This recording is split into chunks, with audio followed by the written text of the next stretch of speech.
প্রচন্ড শীতের রাতে একজন বৃদ্ধ ভিক্ষুক শীতের পোশাক ছাড়াই বসে আছে।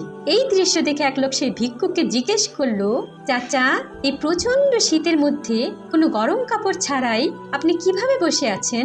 আপনার কি কোনো কষ্ট হয় না? তখন সেই ভিক্ষুক বলল, বাবা, কষ্ট তো হয়ই, কিন্তু আমি মানিয়ে নিয়েছি। তখন সেই লোকটি বলল, চাচা, আরেকটু সময় এখানে বসেন, আমি এক দৌড় দিয়ে বাড়িতে যেয়ে আপনার জন্য একটা জ্যাকেট নিয়ে আসবো। তখন সে বৃদ্ধ ভিক্ষুক খুশি হয়ে বলল, ঠিক আছে বাবা, যাও। সেই লোকটি বাড়িতে যেয়ে কোনো এক কারণে বউয়ের সাথে ঝগড়া শুরু করে দিল, যার কারণে সে ওই ভিক্ষুকের কথা বেমালুম ভুলে গেছে। পরের দিন ঘুম থেকে উঠে সে ওই ভিক্ষুকের কাছে গিয়ে দেখে ভিক্ষুকটি মারা গেছে, আর ভিক্ষুকটির পাশে মাটিতে লেখা আছে, বাবা, আমার যখন কোনো শীতের পোশাক ছিল না, তখন আমি শীতের সাথে মানিয়ে নিয়েছিলাম। তুমি যখন আমাকে একটা জ্যাকেট দিবে বলে আশা দিলে, তখন এই জ্যাকেটের আশায় থাকতে থাকতে আমি ঠান্ডার সাথে লড়াই করার